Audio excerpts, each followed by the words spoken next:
¿Y qué tal si les dijera que un simple mecánico mexicano construyó un motor para el escarabajo que producía unos demenciales 200 caballos de fuerza?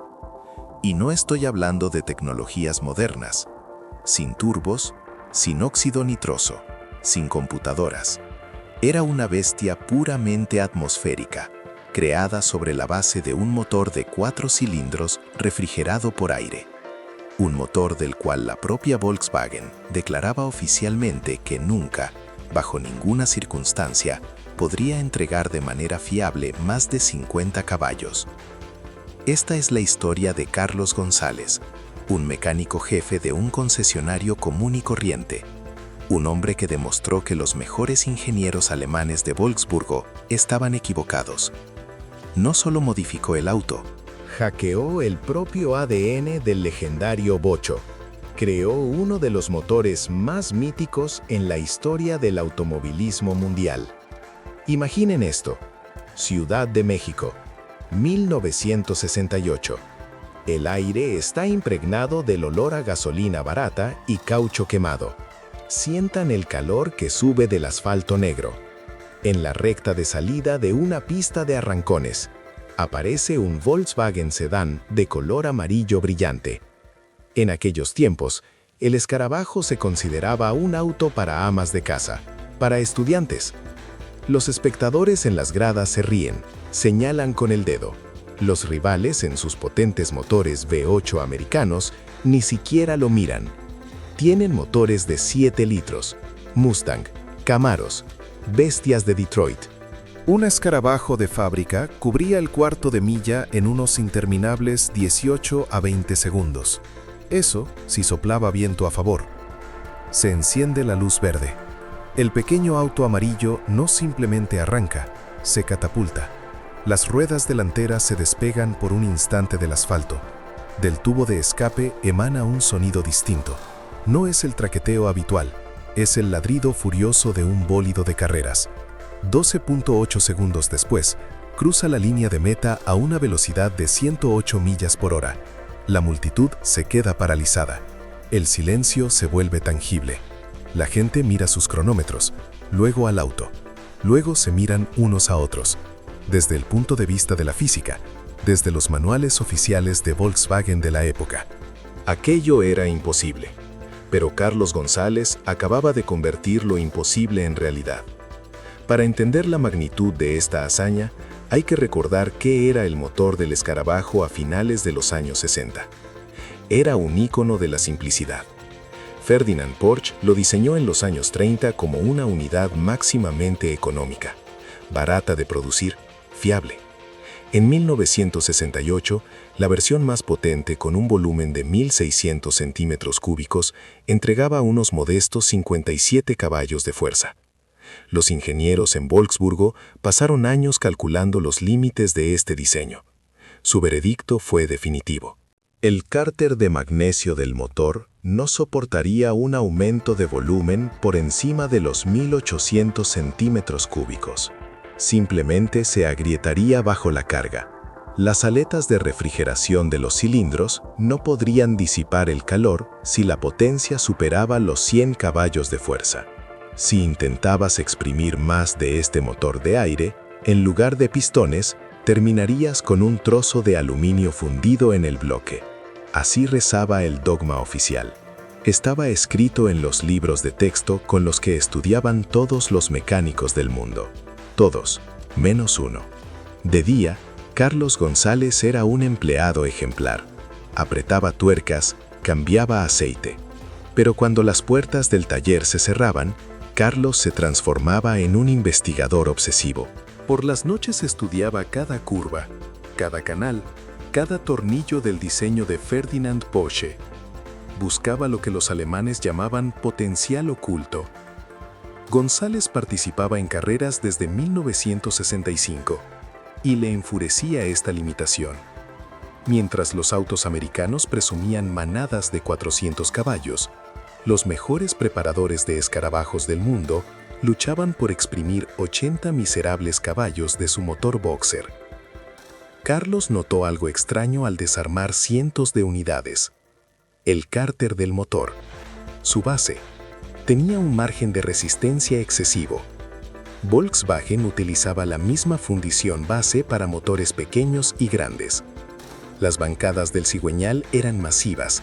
Las paredes de aleación de magnesio eran gruesas. Dentro del bloque había suficiente espacio para un cigüeñal con una carrera de pistón mucho mayor, si tan solo a alguien se le ocurriera cómo meterlo ahí. El cigüeñal original tenía una carrera de 69 milímetros. González tomó su regla de cálculo, comenzó a contar. Llegó a la conclusión de que podía aumentar esta carrera hasta los 82 milímetros. Eso es 13 milímetros más que el original. Y aún así, las bielas no golpearían las paredes del cárter. Si combinaba esto con pistones de 92 milímetros de diámetro, el volumen del motor saltaría hasta los 2.180 centímetros cúbicos. Pero aquí se topó con el muro, en 1968. Nadie en el mundo fabricaba cigüeñales con una carrera tan larga para ese motor. Los alemanes decían no, los estadounidenses decían no. Entonces, González decidió hacerlo él mismo. Encontró un pequeño taller mecánico que se especializaba en reparación de maquinaria agrícola pesada. Allí, trabajando codo a codo con ellos, Carlos diseñó un cigüeñal a partir de una pieza sólida de acero. Fue un trabajo de joyería industrial. Tuvo que rediseñar los contrapesos para que no tocaran el árbol de levas ni la bomba de aceite. Los muñones de biela requerían un tratamiento térmico especial para soportar el mayor brazo de palanca. Todo debía ser balanceado con una precisión de medio gramo. De lo contrario, a altas revoluciones, el motor simplemente pulverizaría el cárter de magnesio. Le tomó 6 meses, 14 prototipos arruinados, 14 piezas de acero que terminaron en la chatarra antes de obtener la pieza perfecta. Fue el primer cigüeñal de carrera larga en la historia para un escarabajo, creado no en un laboratorio de Alemania, sino en un taller mexicano. Después del cigüeñal, llegó el turno de los cilindros. Las camisas de fábrica eran de hierro fundido, prensadas en aluminio. Piezas pesadas, lentas para disipar el calor. González no las quería. Encargó piezas en bruto especiales. Las puso en el torno. Rectificó el metal hasta los 92 milímetros de diámetro. Fue un trabajo de precisión absoluta. Pero Carlos entendía la física del motor de aire. Más volumen significa más calor, mucho más calor. El motor se convierte en un horno de fundición. Si no controlas la temperatura, los pistones se dilatan hasta soldarse al bloque. El motor se convierte en chatarra en segundos. González dio un paso audaz, una modificación que nadie había intentado. Añadió aletas de enfriamiento adicionales. Ahora había 36 en cada cilindro, en lugar de las 24 estándar de la fábrica. Cada aleta fue torneada 2 milímetros más profunda que la original. El área de superficie de enfriamiento aumentó en un 40%. El aire ahora pasaba con más fuerza entre el metal, robando el calor, manteniendo la integridad del bloque. Los pistones fueron fabricados de aluminio forjado, ligeros, resistentes. Carlos tuvo que reducir su altura total en 6 milímetros para compensar el mayor recorrido del cigüeñal. Los pernos de los pistones se trasladaron más arriba, justo a la zona de los anillos de aceite. Una modificación extrema que requirió anillos personalizados. Carlos los encargaba a proveedores de carreras en California, porque en México nadie entendía lo que estaba intentando hacer. Estableció la relación de compresión en 8.5:1. Para los estándares de carreras, era una cifra conservadora, pero era una decisión técnica inteligente. La gasolina mexicana, a finales de los 60, era mala. Rara vez superaba los 80 octanos. Carlos necesitaba un motor potente, pero no quería detonaciones que destruyeran los pistones a la primera pisada del acelerador. Buscaba la fiabilidad que Volkswagen decía que era imposible. Buscaba un motor de carreras que pudiera usarse en la calle. Pero el verdadero genio de González se manifestó en las cabezas de los cilindros, las culatas. Los canales de admisión se ampliaron de 28 a 35 milímetros. Los de escape pasaron de 25 a 32. Carlos pasó cientos de horas con una fresa rotativa en las manos, cambiando la forma de las paredes de aluminio, puliendo el fondo de los canales para mantener la velocidad del gas. Si haces el agujero muy grande, la velocidad del flujo cae. El motor pierde potencia en baja. Carlos esculpió el viento dentro del metal.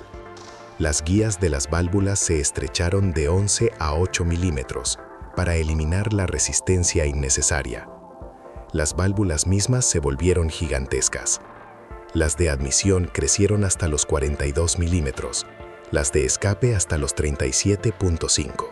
Dimensiones que exigían asientos especiales de cobre berilio, un material que disipa el calor de la válvula incandescente hacia la cabeza con una eficiencia asombrosa. Tomó los resortes de válvulas de un Porsche 911, los modificó para que encajaran en los anclajes de Volkswagen. La presión sobre el asiento era de 120 libras, una carga increíblemente alta, necesaria para que las válvulas no flotaran a altas revoluciones. El árbol de levas era una pieza de acero sólido, con un levante de válvula de 0.560 pulgadas, contra las miserables 0.350 de la fábrica. Era pura ciencia ficción para un motor de 1968. Pero la mayor sorpresa estaba en los balancines. La fábrica declaraba una relación de 1.1 a 1. Carlos midió y descubrió que mentían. La relación real era de 1.03 a 1. Reubicó los ejes, fabricó brazos más largos. Logró una relación real de 1.4 a 1. El levante real de la válvula saltó a las 0.784 pulgadas. Un motor que respiraba como un bólido de Fórmula 1, pero oculto dentro del cuerpo de un humilde bocho. El primer motor de 2.300 centímetros cúbicos se puso en marcha en marzo de 1969. El rugido profundo y furioso cambió la historia para siempre. Marzo de 1969. El taller huele a café frío y a metal recién cortado. Carlos González tiene una cita con la verdad. Ha pedido prestado un banco de pruebas, un dinamómetro masivo de un taller de camiones diésel. El motor de 2.300 centímetros cúbicos está montado en la estructura. Cables, mangueras, sensores de temperatura. Carlos aprieta el acelerador. El sonido es un choque eléctrico. En lugar del traqueteo perezoso, el motor emite un aullido penetrante. Las agujas del dinamómetro saltan. 168 caballos de fuerza a 6.800 revoluciones. Carlos no se detiene. Ajusta los carburadores. Cambia el tiempo de encendido. 3 meses de trabajo obsesivo. El resultado final es demencial. 203 caballos de fuerza a 7.200 revoluciones. 176 libras-pie de torque. Piénsenlo. El motor original entregaba 57 caballos. Carlos González acababa de cuadruplicar la potencia. Había doblado el torque. Sobre la misma arquitectura base de 1930. La noticia cruzó el Atlántico. Llegó a la sede central de Volkswagen, en Wolfsburgo. Reinó la ira. Para los ingenieros alemanes, educados en el orden y la precisión matemática, las noticias de un mecánico mexicano eran un insulto, una ofensa personal. El ingeniero jefe, Heinrich Nordhaus, ordenó una investigación inmediata. Enviaron una comisión técnica a México. El informe preliminar era devastador. Sin siquiera ver el auto, los expertos de Alemania escribieron su veredicto. Estas modificaciones violan todos los principios fundamentales.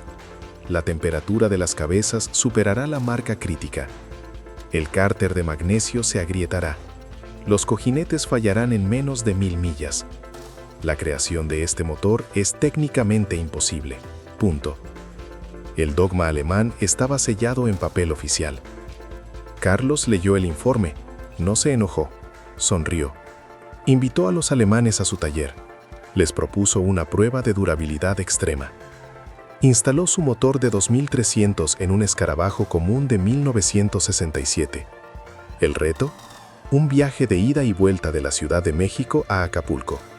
800 millas de tortura, pasos de montaña empinados. Calor estival de más de 40 grados Celsius. Es una ruta que hacía hervir los radiadores de los autos americanos más modernos. Durante todo el trayecto, los ingenieros alemanes fueron sentados en el auto. Llevaban sensores, termómetros de precisión, relojes comparadores. Esperaban la explosión. Deseaban el fallo mecánico para confirmar su teoría. El bocho de González volaba. Cruzaba la carretera a 75 millas por hora constantes. Rebasaba camiones cargados en subidas, donde un auto de fábrica se asfixiaba a 35 millas. Los sensores marcaban temperaturas estables. El motor respiraba con calma. Al regresar a la Ciudad de México, Carlos hizo algo audaz.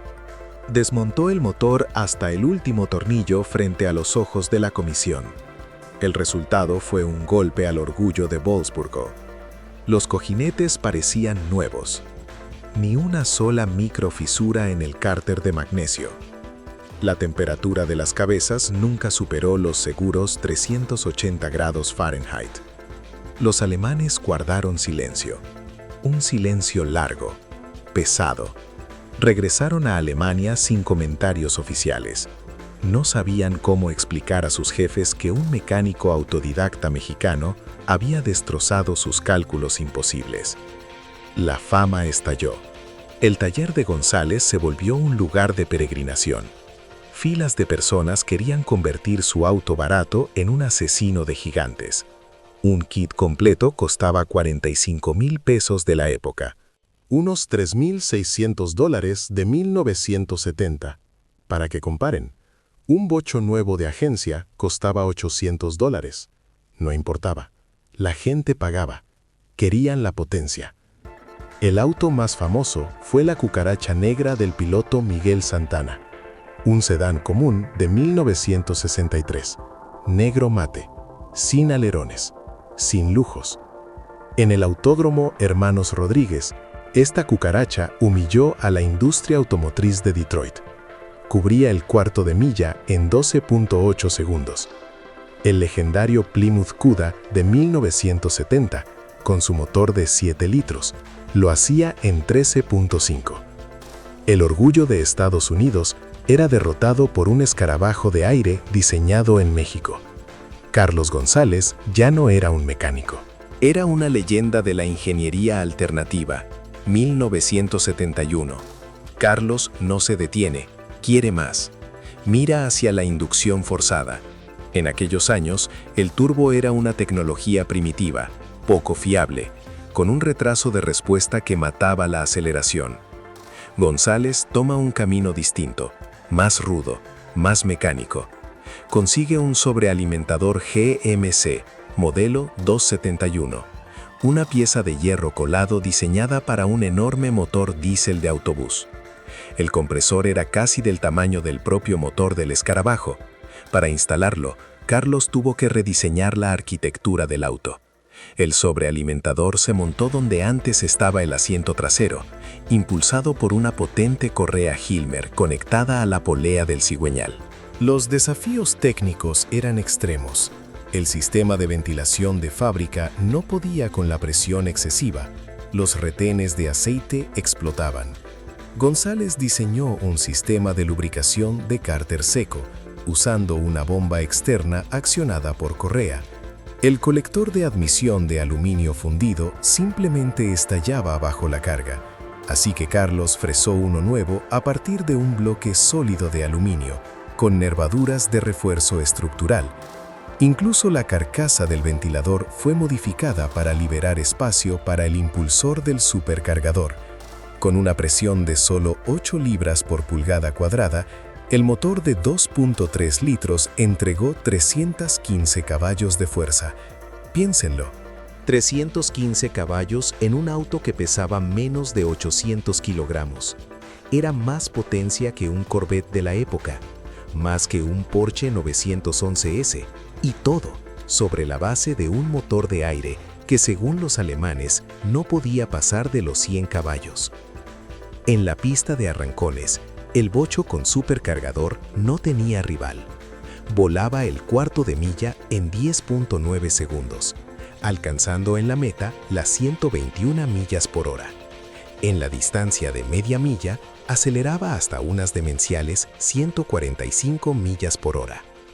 La reacción de Volkswagen pasó de la negación a las amenazas legales. 1972.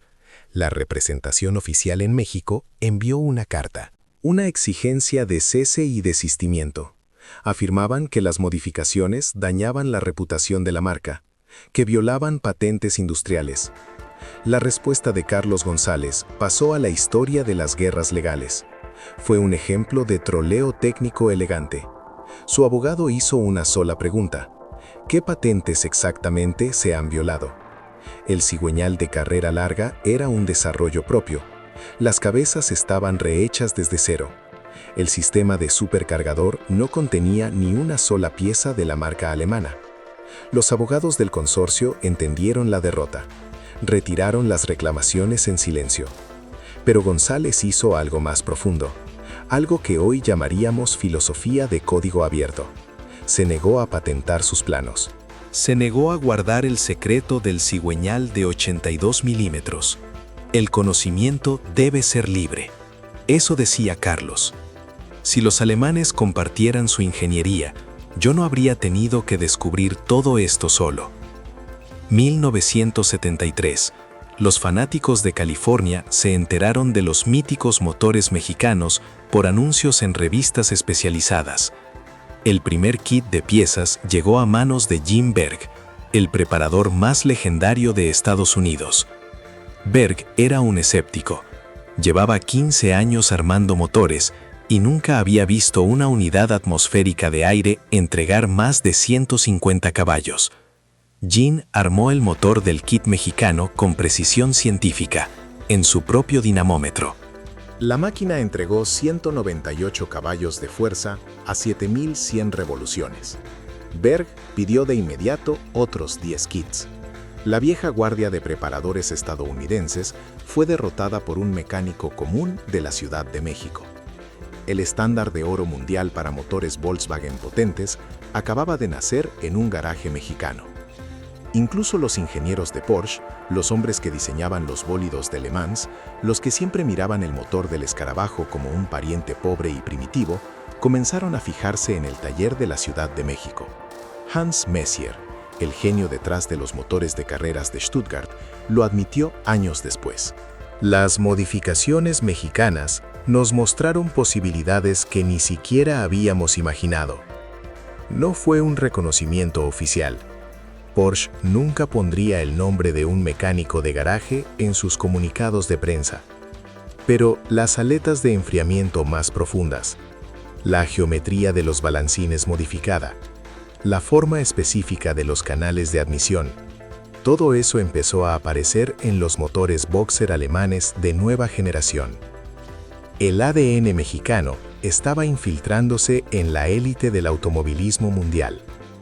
1979. El desafío cambia de dimensión. Deja el asfalto para subir al cielo.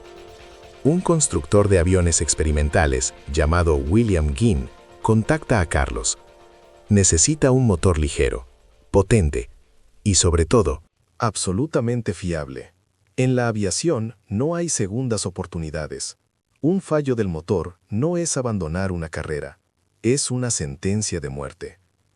Ginn sabía que si el motor de González aguantaba la tortura de los arrancones y el calor de Acapulco, sobreviviría en las nubes.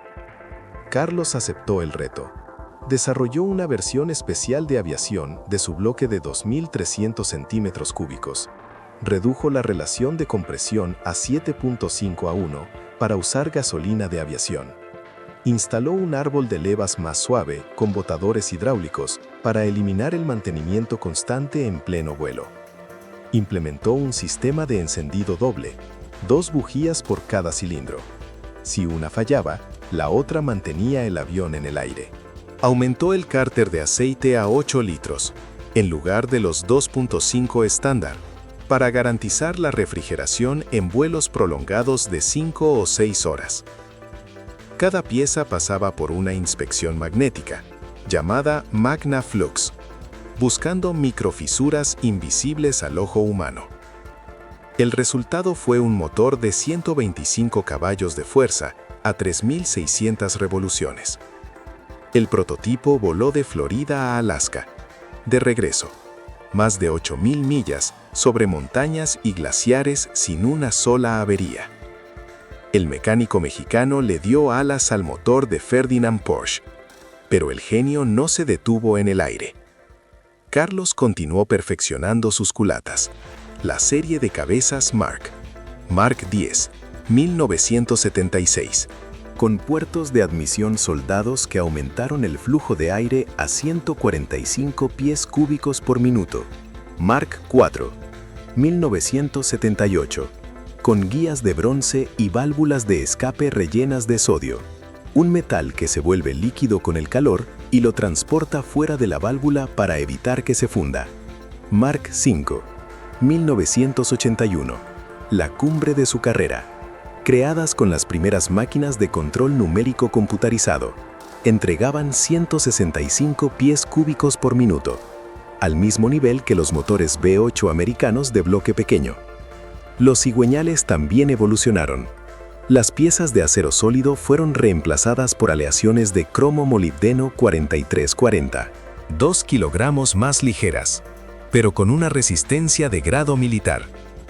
Estos cigüeñales de tercera generación permitían al motor girar con seguridad hasta las 8.500 revoluciones por minuto. Una sinfonía mecánica que desafiaba las leyes de la física alemana. 1982. El proyecto más demencial. El escarabajo bimotor de Pablo Montoya.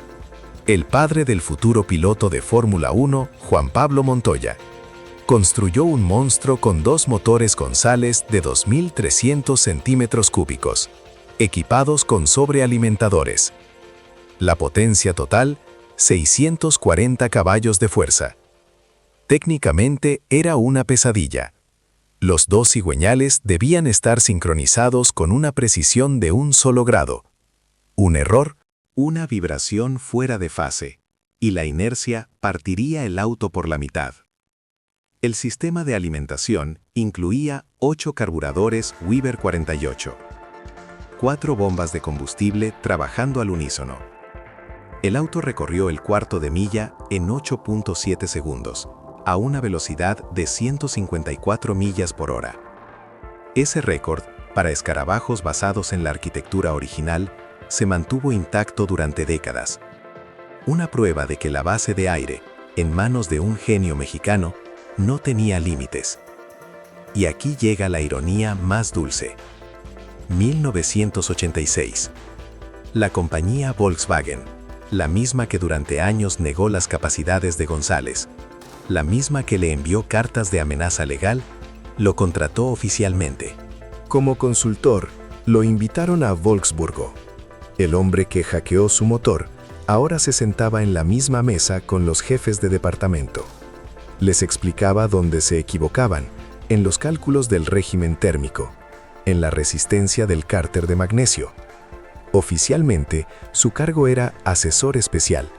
En la práctica, enseñaba a los alemanes a entender su propia creación. Muchas de las soluciones de Carlos sobre la geometría de las cámaras de combustión y el enfriamiento de los pistones con aceite aparecieron más tarde en los motores de nueva generación. Volkswagen nunca lo admitió en público, pero el metal no miente. El legado de Carlos González no son solo números. Demostró que los límites de la ingeniería son a menudo solo una barrera psicológica, una pared de papel. Cuando los expertos decían que el motor moriría a los 350 grados, González encontraba la forma de hacerlo funcionar a 425, usando recubrimientos cerámicos e inyectores de aceite de alta presión. Cuando decían que un cigüeñal de 69 milímetros era el límite físico, él ponía uno de 82 milímetros y demostraba que el bloque aguantaba si se equilibraba correctamente. Hoy Carlos González tiene 91 años, vive en la Ciudad de México. Su legendario taller cerró en el año 2001, pero su teléfono no deja de sonar. Lo llaman coleccionistas de Alemania. Constructores de aviones de Australia, corredores de California. Un motor de 2.300 centímetros cúbicos construido por González es hoy el santo grial. Si logras encontrar uno original de los años 70, prepárate para desembolsar entre $15,000 y $20,000. La legendaria cucaracha negra de Miguel Santana fue vendida en subasta por $40,000. Nada mal para una modificación imposible de un auto compacto económico. Esta historia nos enseña algo fundamental. La innovación no nace siempre en laboratorios estériles con presupuestos de millones de dólares. A veces nace en garajes llenos de humo, en las mentes de personas que se niegan a creer en la palabra no se puede. Carlos González no solo construyó autos rápidos, democratizó la velocidad. Demostró que un tipo común, en un escarabajo barato, puede hacer sonrojar al dueño de un costoso deportivo europeo. No patentó sus conocimientos, los regaló al mundo, publicando planos en revistas, respondiendo cartas de fanáticos. Gracias a él surgió toda una cultura del tuning, donde el conocimiento se transmite de maestro a aprendiz. Cada vez que veas un viejo escarabajo arrancar en un semáforo más rápido que un sedán moderno, sabe que ahí hay una pequeña parte del alma de Carlos González. Cada vez que un avión casero se eleva al cielo con un motor boxer, es una prueba más de que el mecánico mexicano tenía razón, y los genios corporativos no. El único límite real es el que tú mismo aceptas. Él nunca aceptó las fronteras impuestas por otros, y por eso inscribió su nombre en la historia, como el hombre que burló al mayor consorcio automotriz del mundo, con la ayuda de un escarabajo común, y su inquebrantable voluntad. ¿Y cuál es la modificación de motor más loca que has visto en tu vida? Escríbelo en los comentarios. Si te gustó esta historia sobre un hombre que no temió desafiar al sistema, suscríbete al canal. Tenemos por delante muchos relatos sobre aquellos que cambiaron las reglas del juego. Gracias por ver y recuerda, lo imposible es solo una opinión.